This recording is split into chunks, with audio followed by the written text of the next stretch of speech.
ورتل القرآن ترتيلا وقال الله تبارك وتعالى بسم الله الرحمن الرحيم وقال النبي صلى الله عليه وسلم وعن أبي هريرة رضي الله تعالى عنه قال قال النبي صلى الله عليه وسلم من يتولي ما بين لحيه وما بين رجليه أتمن له الجنة رواه البخاري إن الله وملائكته يصلون على النبي يا أيها الذين آمنوا صلوا عليه وسلموا تسليما اللهم صل على سيدنا مولانا محمد وعلى سيدنا مولانا محمد সমস্ত প্রশংসা সেই মহান রবের কারীমের দরবারে যে মহান রব আপনাকে আমাকে সুস্থ রেখে আশা এবং বশারত তৌফিক দান করলেন সেই মালিকের দরবারে সকলে শুকরিয়া আদায় করি আলহামদুলিল্লাহ। সে মানবতার মুক্তির দূত সাইয়্যিদুল মুরসালিন খাতামান নবীন নবীদের নবী শ্রেষ্ঠ নবী জনাবে মুহাম্মদুর রাসূলুল্লাহ সকলে একবার বলি সাল্লাল্লাহু আলাইহি ওয়াসাল্লাম। জানতে চাইছি আপনারা সকলে কেমন আছেন? আলহামদুলিল্লাহ আল্লাহ পাক আমাকে সুস্থ রেখেছেন সেজন্য সেই মহান রবের কারীমের দরবারে সকলে আমার শুকরিয়া আদায় করি আলহামদুলিল্লাহ। আমরা এমন একজন নবীর উম্মত কাল কিয়ামতের মাঠে দিন কায়েম হবে সেই দিন সমস্ত নবীগুলা বিশ্ব নবী সাল্লাল্লাহু আলাইহি সাল্লামের কাছে যাবে, যা বলবে ও বিশ্ব নবী জনাবে মুহাম্মদুর রাসূলুল্লাহ আমি হলাম আদম ও নবী মুহাম্মদুর রাসূলুল্লাহ আমি আমার উম্মতের জন্য আপনার কাছে আসিনি ও নবী মুহাম্মদুর রাসূলুল্লাহ আমি আমার উম্মতের জন্য আসিনি। আজকে কিয়ামতের মাঠ কায়েম হবে, আমি আদমের কিভাবে আপনার কাছে এসেছি, আপনি আমার জন্য একটু সুপারিশ করবেন। এভাবে ঈসা নবী আসবে, আমি বলবো বিশ্ব নবী আমার নাম ঈসা আপনি আমার জন্য একটু সুপারিশ করেন। এভাবে মুসা নবী আসবে, এসে বলবে ও নবী মুহাম্মদ আমি হলাম মুসা আপনি আমার জন্য একটু সুপারিশ করেন। কিন্তু বাবা গো আমাদের কপাল কত ভালো, কিন্তু আল্লাহ তাআলা অন্যান্য নবীদেরকে জান্নাত দেওয়ার আগে আল্লাহ তাআলা আমাদেরকে দয়া করে মায়া করে জান্নাত দিয়ে দেবে। বলেন সুবহানাল্লাহ। কিয়ামতের দিন সমস্ত নবীগুলা ইয়া নাফসি করা শুরু করবে, কিন্তু আমরা বিশ্ব নবীর উম্মত হওয়ার কারণে আমাদের কোনো টেনশন থাকবে না। বলেন সুবহানাল্লাহ। সাহাবায়ে কেরামরা প্রশ্ন করলেন ইয়া রাসূলুল্লাহ ইয়া হাবিবাল্লাহ কিয়ামতের মাঠে দিন কায়েম হবে, লক্ষাধিক নবী রাসূল তার উম্মতরা থাকবে, কিন্তু আপনি নবীর উম্মতগুলোকে কিয়ামতের দিন কিভাবে চেনা যাবে? আল্লাহ নবী বলেন সাহাবী জেনে রাখো আমি রাসূল বলে দিলাম কিয়ামতের দিন লক্ষ কোটি সাহাবীগুলো আমার থাকার পর সমস্ত সাহাবীগুলোর মধ্য থেকে নিয়ে আমি রাসূলের যারা প্রকৃত উম্মত হবে ওই উম্মতগুলো সাথে গুণের কারণে চেনা যাবে। জোরে জোরে গান সুবহানাল্লাহ। আমার রাসূল বলেন সাহাবী জেনে রাখো আমি রাসূল বলে দিলাম কিয়ামতের মাঠে দিন কায়েম হবে, ওই সময় আমি রাসূলের উম্মতগুলোকে চেনা যাবে, কিন্তু পৃথিবীর মধ্যে ওই সমস্ত উম্মতগুলোর গুণ হবে ৬০টা। আমি রাসূল জানাই দিলাম এই পৃথিবীর মধ্যে আমার যে উম্মতগুলোর মধ্যে ৬০টা গুণ থাকবে, কিয়ামতের দিন তারা আমি রাসূলের উম্মত হিসাবে তারা পরিগণিত হয়ে যাবে। ধরে ধরে গান সুবহানাল্লাহ। আমার রাসূল বললেন সাহাবী জেনে রাখো এক নম্বরে তারা আমি রাসূলের উম্মত হবে, তারা পৃথিবীর মধ্যে কোনো কাজ শুরু করার আগে তারা বলবে বিসমিল্লাহির রাহমানির রাহিম। ও সাহাবী জেনে রাখো দ্বিতীয় নম্বর কাজটা শেষ হওয়ার সাথে সাথে ওই সমস্ত সাহাবীরা আমল করবে আলহামদুলিল্লাহি রাব্বিল আলামিন। 3 নম্বরে কোন কিছু বিশাল বড় কিছু দেখে আশ্চর্য করে জিনিস দেখে ওই সমস্ত উম্মতগুলো বলবে সুবহানাল্লাহ। 4 নম্বর আমার নবী বললেন সাহাবীরা জেনে রাখো জেনে রাখো জেনে রাখো আমি রাসূলের দ্বারা উম্মত হবে। 4 নম্বরে তাদের গুণ ও বৈশিষ্ট্য হবে তারা কোন মানুষকে কথা দেওয়ার সময় তারা বলবে ইনশাআল্লাহ। জোরে জোরে বলেন সুবহানাল্লাহ। আমার রাসূল বললেন সাহাবী তারা কোন কাজের শুরুতে বলবে বিসমিল্লাহ আর কাজটা শেষ হওয়ার সাথে সাথে বলবে আলহামদুলিল্লাহ। আশ্চর্যকর জিনিস দেখে তারা বলবে সুবহানাল্লাহ আর কাউকে ওয়াদা দেওয়ার সময় তারা বলবে ইনশাআল্লাহ। এই 4টা গুণ যাদের ভিতরে থাকবে কিয়ামতের দিন তারা আমি রাসূলের উম্মত হিসাবে তারা দলে দলে বিনা হিসাবে আল্লাহর জান্নাত চলে যাবে। আমার রাসূল কেন বললেন প্রতিটা কাজের শুরুতে বিসমিল্লাহর আমল করতে হবে? আমার রাসূল বললেন সাহাবীরা জেনে রাখো বিসমিল্লাহর মধ্যে অক্ষর আছে 19টা। যদি কোনো আমার উম্মত দৈনন্দিন 5 বার যদি জামাতের সহিত যদি নামাজ আদায় করে আমি রাসূল বলে দিলাম বিসমিল্লাহর অক্ষর 19টা আর 5 বেলা নামাজ 19 আর 5 24। আল্লাহর নবী বললেন 24 ঘন্টা ইবাদতের সওয়াব আল্লাহ তার আমলনামায় দিয়ে দিবে। ধরে কান সুবহানাল্লাহ। আমার বাবাজিরা বিসমিল্লাহর উপরে রাসূল কেন এত গুরুত্ব আরোপ করে গেলেন?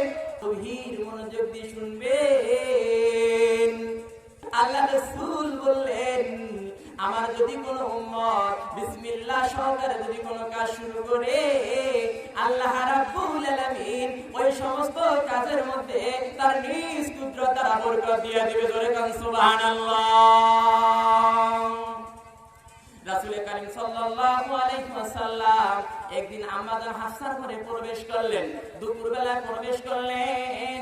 তাফসীরের মধ্যে এসেছে বাবাজি 25 জন, মতান্তরে 27 জন, অন্যান্য রওয়ায়াতের মধ্যে এসেছে 70 জন। 70 জন সাহাবী নিয়া বিশ্বনবী আম্মাজান হাফসার ঘরে প্রবেশ করলেন দুপুরবেলা। এবার আল্লাহর নবী হাফসার ঘরে প্রবেশ করার পরে আল্লাহ নবী আমাদের হাফসাকে ডাক দিয়ে বললেন ও হাফসা আমাদের ঘরে কি কোনো খাদ্য আসেনি? আমাদের হাফসা বললেন নবী গো আমার ঘরে তো কোনো খাদ্য নাই, কিন্তু ইয়া রাসূলুল্লাহ ইয়া হাবিবাল্লাহ নবী গো কিন্তু একজন মহিলা আপনাকে দয়া করে মায়া করে বকরি ছাগলের আধা গ্লাস দুধ আপনাকে হাদিয়া উপঢৌকন হিসাবে দিই। চিন্তা করো না ইজ্জতের মালিক আমার আল্লাহ। আমাদের হাফসা টেনশনে পড়ে গেলেন, বলেন ইয়া রাসূলুল্লাহ ইয়া হাবিবাল্লাহ নবী গো আপনি 70 জন সাহাবী লইয়া আপনি আমার গৃহে প্রবেশ করলেন। এই সাহাবীগুলা যদি দুপুরবেলা খানা না খাওয়ার পরে যদি তারা ফিরিয়ে যায়, অনাহারে যদি তারা ফিরিয়ে যায়, আমি হাফসা তো অপমানিত লাঞ্ছিত হয়ে যাব। ইয়া রাসূলুল্লাহ নবী গো রাসূল বলে হাফসা টেনশন করো না আল্লাহর নবী জনাবে মুহাম্মদুর রাসূলুল্লাহ সাল্লাল্লাহু আলাইহি ওয়াসাল্লাম সাহাবীদেরকে নিয়ে রুমের মধ্যে বসায় দেওয়ার পরে আমাদের হাফসাকে রাসূল বললেন হাফসা কোথায় রাখছো দুধের পেয়ালা?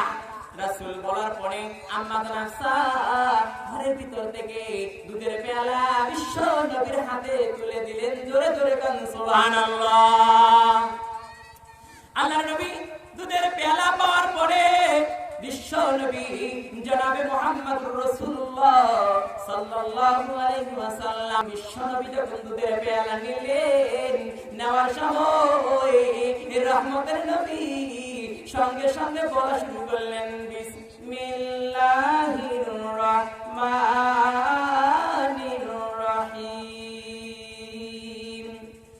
আল্লাহ রাসূল যখন এই দোয়া যখন পাঠ করলেন, পড়ানোর পরে দুধের পেয়ালা নিলেন, সাহাবীদেরকে রুমের ভিতরে সুন্দর করে লাইন করে সুন্দর করে বসায় দিলেন। দেওয়ার পরে রাসূল করিম সাল্লাল্লাহু আলাইহি ওয়াসাল্লাম রুমের ভিতরে প্রবেশ করার পরে আল্লাহ রাসূল কারীম সাল্লাল্লাহু আলাইহি ওয়াসাল্লাম আগাগোড়া দুধের পেয়ালা বিশ্ব নবী সর্বপ্রথম নিজে পান করলেন। কিন্তু আমার বাবাজি বিশ্ব নবী যখন দুধের পেয়ালা নিজে পান করলেন, কিন্তু বিশ্ব নবী দুধের পেয়ালা পান করার সময় বিসমিল্লাহ আমল তিনি ভুলে যান নাই। রাসূল যখন বললেন বিসমিল্লাহির রহমানির রহিম, সঙ্গে সঙ্গে আমার আল্লাহ বিসমিল্লাহর বরকতে আধা গ্লাস দুধকে এক পেয়ালায় পরিণত করে দিলেন। জোরে কান সুবহানাল্লাহ। আমার নবী সুন্দর করে দুধের পেয়ালা পান করলেন। করার পরে বিশ্ব নবী নজর করে দেখতে পেলেন দুধের পেয়ালা আনাম পড়ে গিয়েছে। এবার বিশ্ব নবী সুন্দর করে ডান দিক থেকে সুন্দর করে সাহাবীদেরকে আবার সুন্দর করে বিসমিল্লাহির রহমানির রহিম বলে আল্লাহ নবী প্রথম সাহাবীর হাতে দুধের পেয়ালা তুলে দিলেন। জোরে কান সুবহানাল্লাহ। আল্লাহ নবী যখন দুধের পেয়ালা বিসমিল্লাহির রহমানির রহিম বলে যখন তুলে দিলেন, প্রথম নাম্বার সাহাবী যিনি ছিলেন উনি সুন্দর করে বিশ্ব নবীর হাত থেকে বরকতি হাত থেকে যখন দুধের পেয়ালা নিলেন, সঙ্গে সঙ্গে উনিও তেলাওয়াত করা শুরু করলেন বিসমিল্লাহির রহমানির রহিম। সুন্দর করে এবারে সুন্দর করে যখন দুধের পেয়ালাটা নিলেন, নেওয়ার পরে উনিও বিসমিল্লাহির রহমানির রহিম বলে দুধের পেয়ালা পান করলেন। কি আদিম তামাশা! ও দুইশরের মুসলমানেরা ভালো করে শুনে রাখো, ভালো করে শুনে রাখো, আজকের থেকে বিসমিল্লাহ নাম ছাড়ো না। এবার দ্বিতীয় নাম্বার, প্রথম নাম্বার সাহাবী বিসমিল্লাহ বলে দুধের পেয়ালা পান করলেন। আবার দুধের পেয়ালা পুনরায় ভরে গেল, আবার আরেকজন সাহাবীকে দিয়ে দিলেন। আবার উনি বিসমিল্লাহির রহমানির রহিম বলে দুধের পেয়ালা পান করলেন। এইভাবে 70 জন সাহাবী, মতান্তরে 25 জন সাহাবী ওই একই পেয়ালা দুধ পান করলেন, কিন্তু এক চুল পরিমাণ দুধের পেয়ালা দুধের ঘাটতি হয় নাই। জোরে কান সুবহানাল্লাহ। আমার বাবাজিরা, সেজন্য আল্লাহর নবী বলেছে যদি আমার প্রকৃত উম্মত হতে চাও, কিয়ামতের দিন যদি বিনা হিসাবে জান্নাত যেতে চাও, কিয়ামতের দিন যদি আমি রাসূলের সুপারিশ পেতে চাও, তাহলে আমি রাসূল বলে দিলাম ও সাহাবীরা তোমরা জেনে রাখো, তোমরা যখন কোন কাজ যখন শুরু করবা তখন সুন্দর করে বলবা বিসমিল্লাহির রহমানির রহিম। আমি রাসূল বলে দিলাম বিসমিল্লাহ বলার কারণে আল্লাহ বিসমিল্লাহর বরকতে আমার আল্লাহ তোমার ওই কৃত কর্মের উপরে রহমতের বরকত দিবে। জোরে কান সুবহানাল্লাহ। আমার বাবাজিরা, শুধুমাত্র তাই নয়, বিসমিল্লাহর বরকত আরেকটা ইতিহাস জানাই দেই। ও দরিদ্রের মুসলমান, ভালো করে শুনে রাখো, ভালো করে শুনে রাখো। বিশ্বনবীর কাছে একটা বকরি ছাগল হাদিয়া দেওয়া হলো। এবার সুন্দর করে ছাগলটা দেওয়া হলো, যে সাহাবীকে ছাগল হাদিয়া দেওয়া হলো তার হাতে। সাহাবীর নাম ছিল আবু রাফি। তাফসীরের মধ্যে এসেছে আবু রাফিকে ছাগল দেওয়া হলো, আল্লাহর নবীকে হাদিয়া দেওয়া হলো। সুন্দর করে হাদিয়া দেওয়ার পরে আবু রাফি ছাগলের গোশতকে সুন্দর করে ডেকের ভিতরে রান্না করা শুরু করলো। ভালো করে কান খাড়া করে শুনে রাখো, বিসমিল্লাহর বরকত সারবানা, বিসমিল্লাহর বরকত সারবানা। আমাদের দিন মুসিবতের গেলে বিশ্বনবীর উম্মত হিসাবে সেই দিন তোমরা আল্লাহর জান্নাত যাইতে পারবা। এবার সুন্দর করে ডেকে রান্না করা হয়ে গেল। আল্লাহর নবী বলেন আবু রাফি ডেকের মধ্যে কি গোশত রান্না করা হয়ে গেছে? আবু রাফি বললেন ইয়া রাসূলুল্লাহ, ইয়া হাবিবাল্লাহ, নবী গো রান্না তো হয়ে গেছে। আল্লাহর নবী বললেন আবু রাফি সুন্দর করে আমাকে রান দিয়ে দাও, গোশত দিয়ে দাও। এবারে সুন্দর করে আবু রাফি সুন্দর করে বিশ্ব নবীকে ছাগলের রান দেওয়া শুরু করলেন। ও বাবা গো, ভালো করে শুনে রাখো, বকরি ছাগলের কয়টা রান থাকে? 2টা পা, হাতে হাত থাকে, 2টা পিছনে রান থাকে। ও বাবা, ভালো করে শুনে রাখো। আর মাত্র মাথা থাকে 5টা জিনিস হচ্ছে গুরুত্বপূর্ণ জিনিস। আল্লাহ নবীকে সর্বপ্রথম একটা রান দেওয়া হলো। বিশ্ব নবী সুন্দর করে রানটা আরাম করে খেলেন। তারপরে আল্লাহ নবী বললেন আবু রাফি আরো কি ডেকে গোশত আছে? আবার আরো একটা রান দেওয়া হলো। এবারে আবু রাফি এবারে বিশ্ব নবী আরাম করে খেলেন। খাওয়ার পরে বলেন আবু রাফি ডেকের মধ্যে কি আরো রান আছে? এবারে আবু রাফি আল্লাহ নবীকে আরো একটু রান সুন্দর করে তাকে দিয়ে দিলেন। আল্লাহর নবী 3টা রান খাওয়ার পরে আল্লাহর নবী আবু রাবেকে চতুর্থবার বললেন, আবু রাবে ড্যাগের মধ্যে কি আরো গোশত আছে, আরো কি রান আছে? আবু রাবে আরো একটি রান বিশ্ব নবীকে দিয়ে দিলেন। এবারে 4টা রান আরাম করে নবীজি খেলেন।